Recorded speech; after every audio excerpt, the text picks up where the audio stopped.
The other line, madam. Sorry. This line. This line. Yani bazen çıldırıyorum. Evet geldi. Aynen. Ben belki görmüş olabilirim. Belki ya işte Olabilir. Mısır, Ermenistan Aa ne kadar falan güzel. öyle. İzlerim ben seviyorum çünkü ben. Ha, Sürekli tamam. geziyorsunuz o zaman. Yani işte fırsat buldukça. Ne kadar Gelin. Peki iyi günler, hoşçakalın. Tamam. Evet, yolculuğumuz başlıyor. Buradaki görevli arkadaşlarla da görüştük. Şimdi pasaport işlemlerimizin son noktası, uçağa doğru girişimiz yapılacak. Evet, havalandaki işlemlerimiz tamamlandı ve gerçekten de büyük bir yolculuğun ilk adımını atıyoruz. Şu da bir ipucu olsun. Şöyle transit vizeli geçiş yapacağız. Çin üzerinden, Şangay üzerinden, bakalım nereye doğru gidiyoruz. Bu benim en büyük, en uzun ve en belki de önem arz eden yolculuğum olacak. Gazete de alalım. Evet, şuradan bir Çin gazetesi alalım. Hatıra olsun bize. Şöyle aldım. Bir de şunu alacağım. Hi, hello. Şöyle. Ticket. This way. Tamam, okay, thank you. Evet, uçağımız bu. China Eastern Airlines Business. Burası böyle. Çin ezgileriyle beraber uzun bir yolculuk bizi bekliyor. Ve bu koridorun uzun hattında ben en sona doğru ilerliyorum. Online check-in işlemi yapmıştım. Tek pencere kenarı kalmıştı, en arka sıra kalmıştı. Oraya doğru ilerliyorum. Bir yandan da uçaktan görüntüler alıyorum. 75.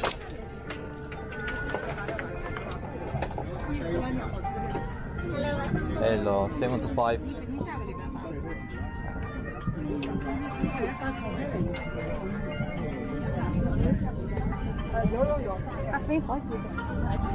Thank you so much.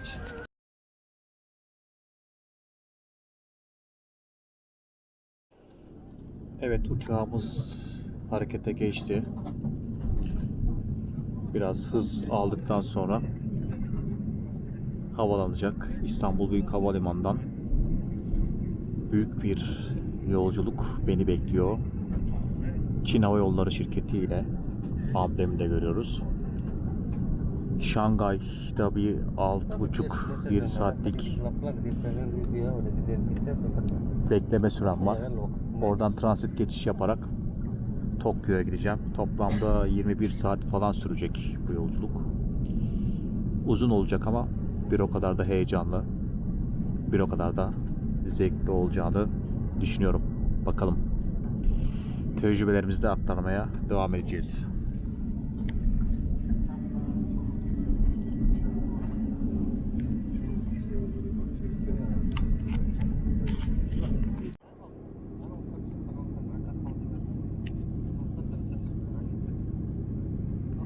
Ve uçağımız havalandı. Manzara bu şekilde. Bir süre zaten denizin üstünden gideceğiz. Rotamızı da şöyle bakalım. Böyle Rusya'nın altından Asya ülkelerinden, Orta Asya'dan geçip şöyle Şangay, uçakla Şangay'a kadar.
yani dinner, öğle yemeği diyelim şimdi aslında. Öğle yemeği gibi yemek geldi.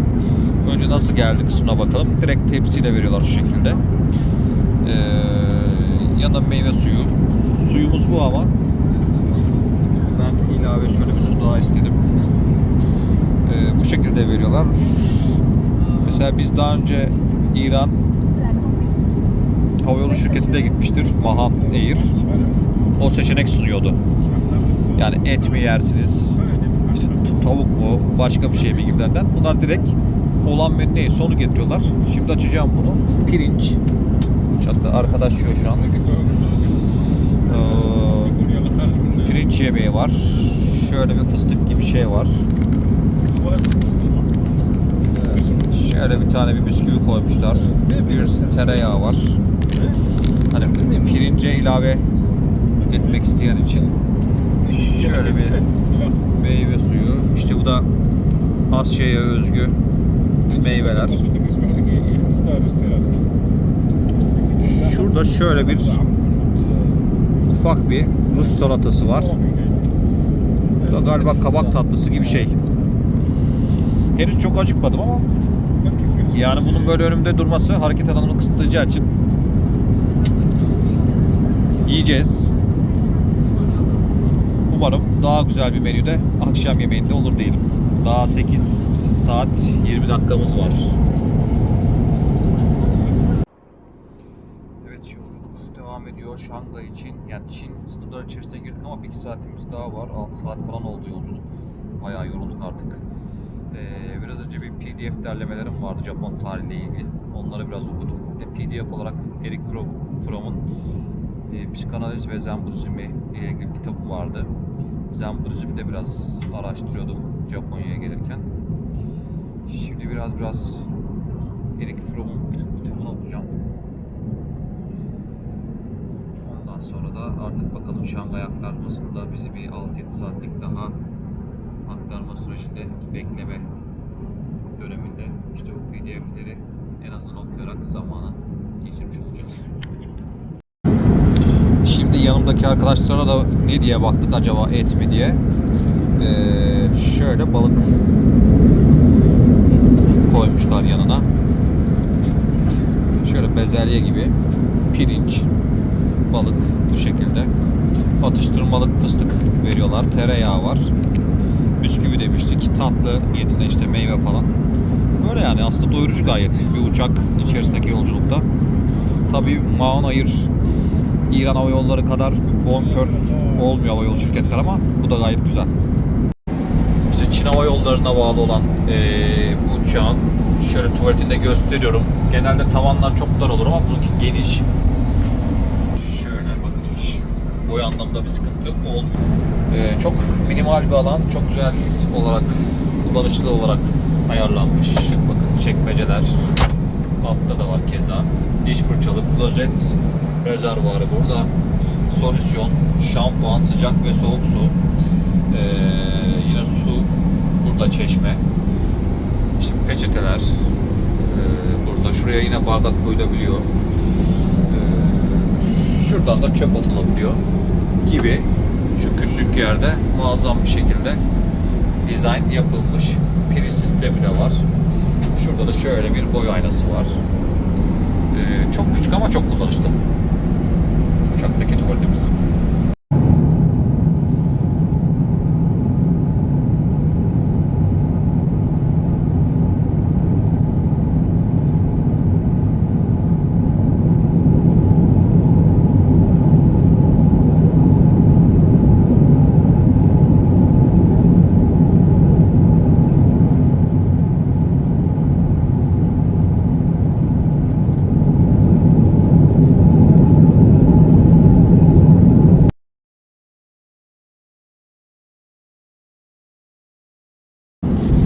Yani saatlerdir yolculuk devam ediyor. Gündüz öğle yemeği verilmişti. Şimdi akşam yemeği verildi. Yani artık kaç saat oldu, nedir, ne oldu? O kısımlar artık işin jet kısmına giriyoruz. Okyanusları aşıyoruz sanki. Bitmiyor yolculuk. Şu an şöyle beef aldım. Etli bir makarnalı bir ürün. Arkadaşlar da chicken tavuk demişti. Ama onların da aynı gibi. Neyse bana da chicken gelmiş bu arada. Ben beef demiştim. Sorun değil. Yine meyve. Bu arada şu somonmuş. Gündüz de vardı. Çok güzeldi dilim. Tatlı vardı gündüz. Şu an tatlıyı göremiyorum ama gelebilir. Meyve suyu. Şöyle ufak bir su yine. Yemekler ama gayet güzel, doyurucu. İçecekleri de gün boyu veriyorlar. Neredeymişiz ya, bir de ona bakın.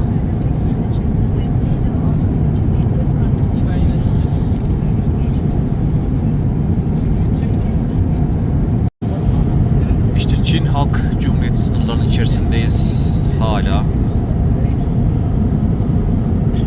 Şöyle gelecek. Şangay. Şangay'a kadar gidiyoruz ve bakın neredeyse 2 saat diyelim. Ama hala 2 saat yolumuz var. Gündüz saatinden beri yollardayız. Bir de 5 saatlik de ileride bizde Çin. Biraz önce şöyle bir şey oldu. Ben beef istemiştim. Yanımdaki arkadaşlar chicken istemişti. Hepimize chicken vermiş. Ben aslında demiştim chicken mı şey mi diye, beef mi diye. Tam anlamadı da. Yedik içtik neyse. Sağ olsun şimdi tekrar kendisi bana anlamış şeyi. Bir de beef getirdi. Şimdi ben bunu deneme yiyeceğim. Bir de öyle bir durum var. Çok nezaket sahibiler. Bir de ben evden de bir şeyler getirdim. Havalarında falan acıkırsam diyerekten ama o kadar çok şey yedim ki onları da hiç yiyemedim. Nasıl olacak bilmiyorum yani. Hatta şeyde kapı tarafında havalana binmeden, uçağa binmeden önce sarmalarım falan vardı. Çinli kadınlara ikram etti. Çoktu çünkü. İkram ettim. Onlar da yiyemiyor işte bizim. Biz nasıl Asya yemekleri çok yiyemiyorsak onlar da bizimkiler çok yiyemiyor. Şöyle bir şey var. Getirdiler artık yiyeceğiz.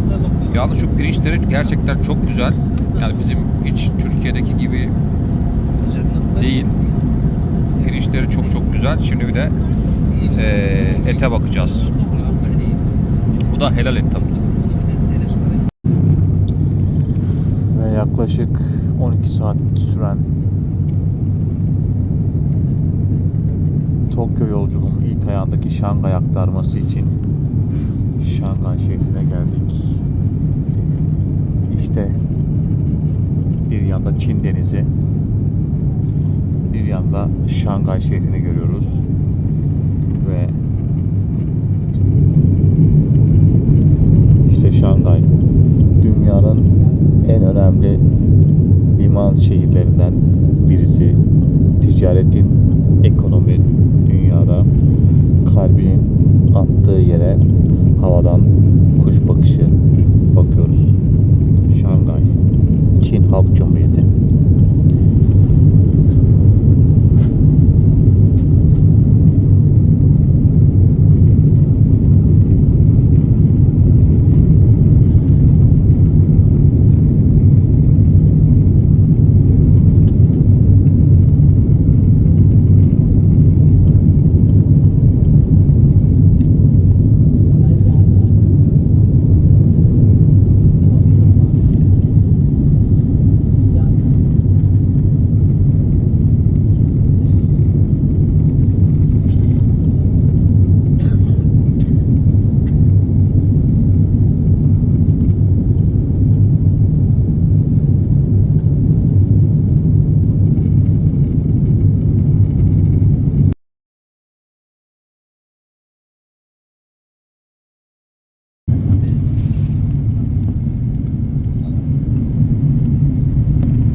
hayli uzun bir yolculuğun ardından yolculuğun ilk ayağı olan Şangay havaalanına geldik şu an. Şangay'da sanırım 2 ya da 3 tane havalimanı var. Onlardan biri. Şu an gün aymaya başladı. Sabah oldu. Türkiye'de saat 12 iken burada artık sabah 5 oldu. Evet, yolculuğun uzun ayağı olan kısmı aslında bitirdik ama buradaki aktarma süresi de yaklaşık 7 saat olması da biraz uzun bir süre. Artık buradan Çin Denizi üzerinden Pasifik Okyanusu'ndan gideceğiz ve yaklaşık 3,5 saat sonra da aktarma süresinden sonra kalkış yeni uçakla beraber Tokyo'ya varmış olacağız. Yorucu oluyor ama güzel şeyler nedir, nasıl olur? Yorucu olur. Bir yandan da Şangay Havaalanı'nı gösterelim. Şimdi burada böyle Starbucks da açıldı. Şimdi Çin parasının şeyini bilmiyorum şu an. Kurunu, bir de internetim yok. Dolar üzerinden sordum. 4 nokta küsürlü bir medium filtre kahve sordum. Yani 125 lira falan. Çin'de bu şekilde Starbucks'a. Filtre kahve orta boy 125 TL civarı. Anlaştığım kadarıyla bu şekilde fiyatı. Çin'in sanırım şunlardan 153 dolarmış.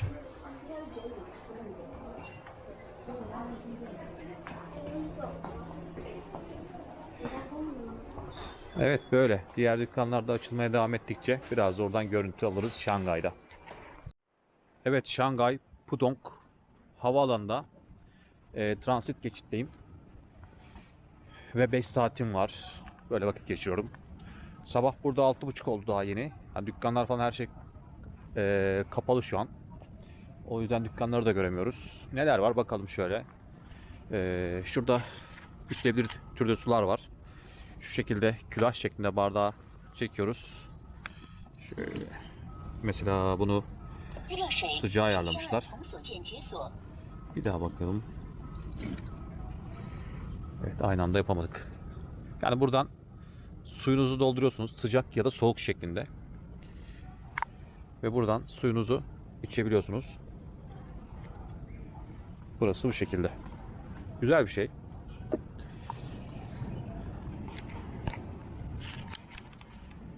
Sonra şöyle İngiliz tipli prizler. Hani bu havaalanına gelip aktarma yapanlar olabilir. Şöyle biraz gösterelim.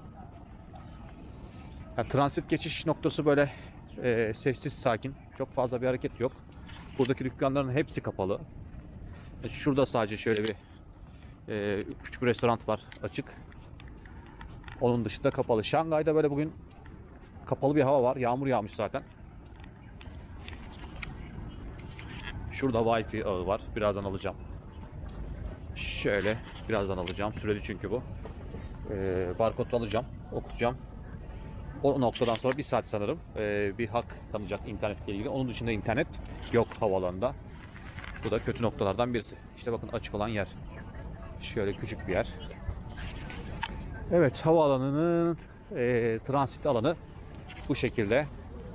Ben şimdi ekranlardan bir yandan da boarding alanında kapı numaramın açılmasını bekliyorum. Yani kapı numaram da belli olmadığı için şu an yani kapı numarasına da gidemiyorum. Kapı numarasının olduğu hatta da gidemiyorum. Şöyle dışarıyı da göstereyim.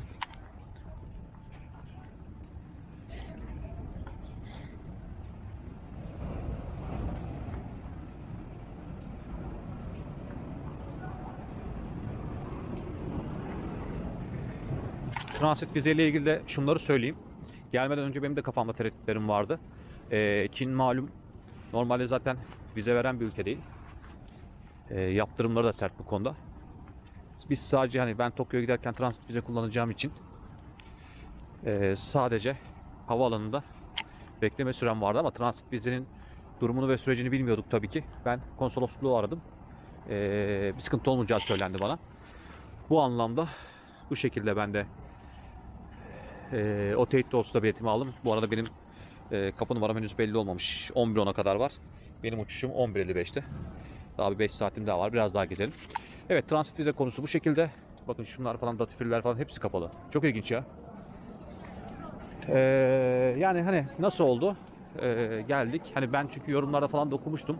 Kimisi almadı diyor. Kimisi işte hani pasaporta baktı, pasaportla transit vize geçiş yapamazsınız dedi. Geri gönderdi, bilmem ne oldu falan filan. Biraz tereddütlerim vardı. Ben de konsolosluğu aradım. En garantisi oydu. Sıkıntı olmayacağı söylenmişti. Bir de havaalanı değiştirmemek kaydıyla tabii. Yani Şangay'a geldiniz. Ben Pudong Havaalanı'ndayım. Burada inip de Şangay, işte atıyorum uluslararası diğer havaalanına otobüsle transfer gibi durum varsa orada işler değişiyor. Benim dediğim aynı havaalanında kalmak suretiyle uçuşunuz yine aynı havaalanından olacaksa transit vize kapsamında herhangi bir işlem yapmadan geçiş sağlanıyor.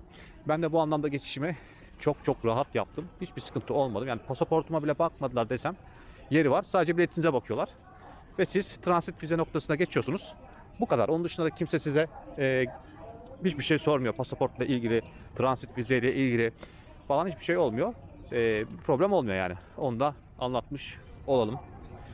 Havaalanları falan güzel de şimdi 10 saat yolculuk yaptım. Ben daha yeni kendime geliyorum. 10 saat, 11 saat hareketsiz vücudu yeniden uyandırmaya çalışıyorum. O da gerçekten de beni yordu. Bir bezginlik vardı üstümde. Yani işte atıyorum tuvalete falan giriyoruz. Orada da malum tuvalet musluğu olmuyor. Bir de sonra şişe falan arıyoruz. Bezginliğin üzerine bir de ekstra bunlar çıkıyor. Belki saçma detaylar gelebilir ama aslında ufak ama önemli detaylar. En azından bu tarz yolculuklarda çantanızda boş bir şişe bulundurun. Böyle en azından rahatça tuvaletinize girdiğinizde en azından yanınızda bir şişeniz olur. Yavaş yavaş açılmaya başladı bu arada. Datifiller, mağazalar. Şöyle bir girelim bakalım.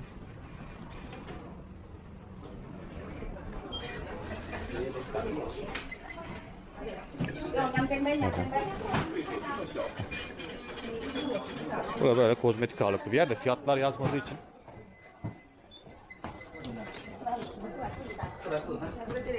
Çok fazla. Evet. Ülkede bizim gibi enflasyon mu var acaba? Fiyatlar yazmıyor. Gerçi şurada belirtmiş. Bir 3,5-4 saatim kaldı. 136. İşte burada kapı numaram. Şimdi böyle ufak işletmeler var da Çin parası üzerinden hep koymuşlar. Dolar yok. Dolar karşılığını soruyorsun. Hesap makinesi falan arıyorlar. Kafadan çeviremiyor. O yüzden en azından ürünleri gösterelim. Şöyle. Yani meyve kurları. Şu et gibi bir şey. Mesela şu somon gibi. Şimdi balıkların böyle yine pakete girmiş halleri falan. Küçük ama o kadar çok çeşit ürün var ki. Şöyle ceviz.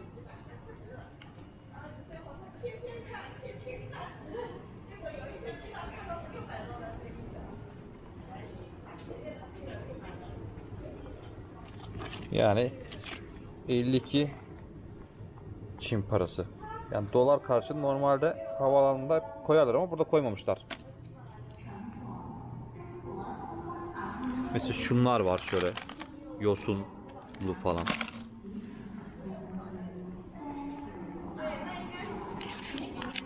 $6.90 fiyatlı. Ne olduğunu da bilmiyorum ama bunların böyle mesela Antep fıstığı.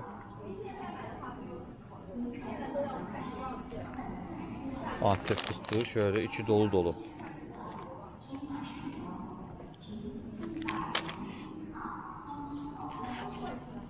Her şey küçük.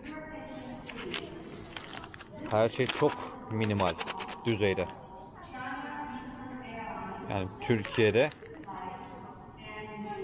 bir kişi için şu bir avuca sığmaz. Gözü doymaz. Morali bozulur insanın. Böyle bir işte küçük ben alt kata indim. Alt kattaki dükkan bu şekilde. Böyle şekerleme ürünleri falan da var. Ama fiyat anlamında çevirmek lazım. İşte internet sıkıntısı var burada.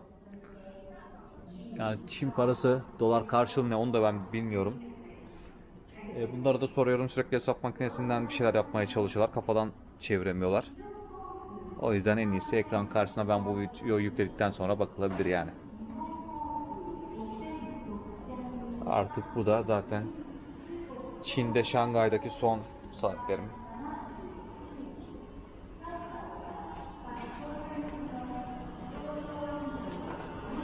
Mesela şöyle bir Çin'in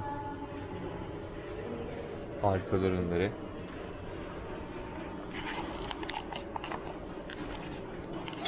Pişmaniye türü şeyler bile var yani.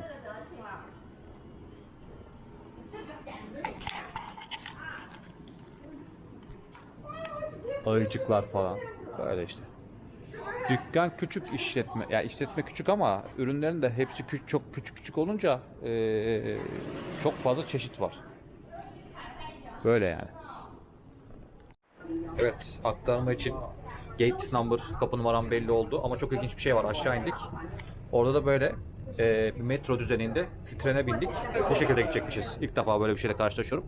Ben aşağı inip bu şekilde bir metro istasyonu gibi bir yer görünce next train yazıyor hatta. Dedim ne oluyor ya? Şangay merkeze mi gidiyoruz yoksa, ama burası olduğu söylendi. Teyidini aldık. Bakalım şimdi bu kapı üzerinden mi gideceğiz? Yoksa bu bizi tren Şangay'a kadar götürür mü acaba? Aslında bir Şangay yapsak da fena olmazdı aslında.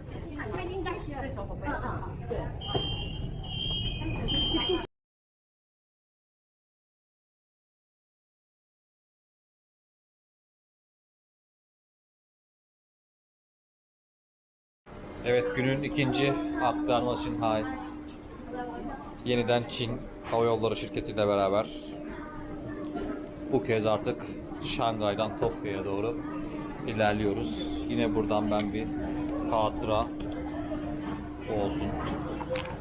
Şundan alayım. Bir de bundan olsun.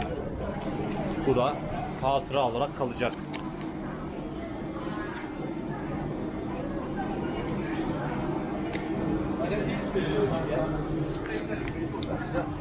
Hi. 68. Yes. Evet, ikinci uçağımız yine aynı konseptte zaten. Yine bir sınıf tarafı ve ben yine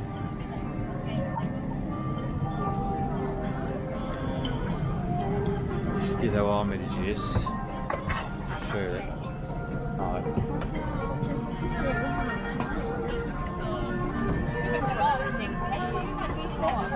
Bayağı bir gideceğim arkaya doğru. İlk uçak da arkadaydı. Bakalım. Check-in yapmıştım ben işlemleri online.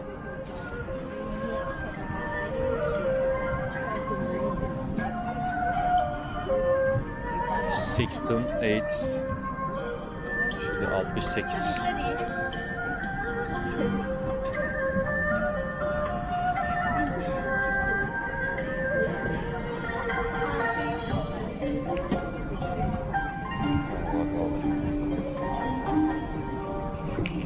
Evet, yerimizi bulduk. 68.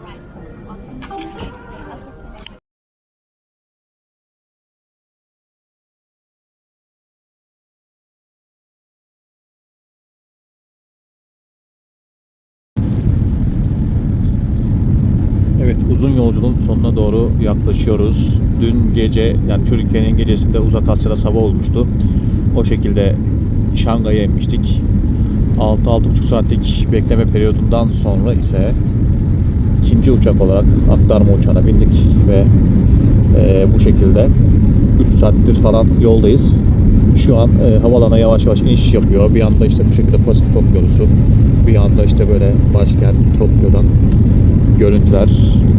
Şimdi artık Japonya'ya geldik. Tokyo'yu şöyle havadan bakıyoruz. Tabii heyecan da bastı artık. O yolculuğun yorgunluğu vardı tabii belli önceki saat dilimlerinde. Ama artık Tokyo'yu şöyle havadan görünce işin artık heyecan boyutuna doğru yöneliyoruz bu şekilde. Hem biraz konuşayım dedim, hem biraz Tokyo'yu şöyle havadan izleyelim. İşte dünyanın en yoğun nüfusa sahip şehirlerinden birisi olan Tokyo, yaklaşık 36-37 milyon nüfusu, ama o nüfusa göre de muazzam bir düzen, nizam, disiplinle yönetilen, belli kurallarla yönetilmesini de vermiş olduğu meyveler de var tabii ki. Yani kaosun olmaması, trafiğin akması, yaya trafiğinin akması gibi. Yani insanlar kurallara uyduğu için, nüfus ne kadar kalabalık da olsa sonuç itibariyle kurallara uyulduğu için de problem yaşanmıyor. Tokyo Tower'ı görüyoruz, bakın. Buradan zaman zaman temiz havalarda Fuji Dağı'nın da gözüktüğü söyleniyor. Evet. İşte Pasifik Denizi'nden, Japon Denizi'nden manzaralar ve üstündeki köprü bağlantısı ve işte Uzak Asya'nın muazzam şehri, hatta dünyanın en güzel şehirlerinden Tokyo'dayız ve şu an Tokyo Haneda Havaalanı'na doğru iniş yapıyoruz ve bunları da şu an birebir gösteriyorum. İnşallah havaalanındaki işlemlerim de çok uzun sürmez ve artık uzun yolculuğun biraz dinlendikten sonra keyifle gezi periyodunu başlatmış oluruz.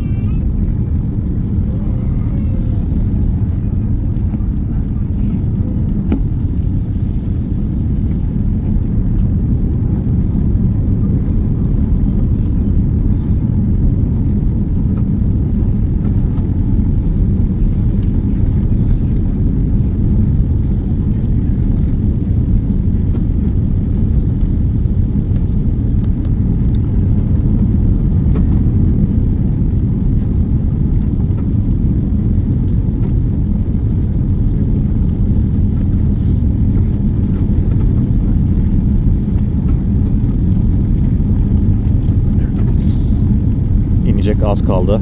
Bari işte göstereyim.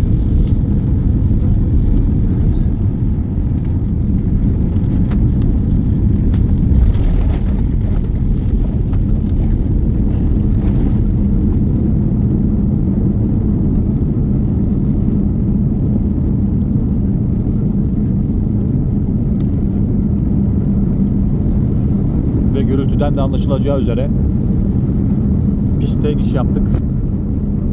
Ve artık Tokyo'ya geldik. Evet, bugün artık 12 Mayıs Cumartesi 2024. Uzun ama çok uzun bir yolculuğun, aktarmaların falan sonrasında Tokyo'ya geldim. Dünyanın en güzel başkentlerinden birisine geldim ve heyecanlıyım. Bir yandan da şöyle Vietnam uçağı burada bekliyor. Bakalım, gidiyoruz. Bakalım, şimdi bagaj kısmına geçeceğim önce. Önce bagajımızı teslim alalım. Sonra diğer işlemler için. Ve bir internet bulmam gerekiyor. Beni buradan karşılayacak olan arkadaşıma ulaşmam gerekiyor. Bu saatlerde onlar da metroya geleceklerdi. Bakalım, bir işlerimizi halledelim. Yeniden görüntü çekeriz.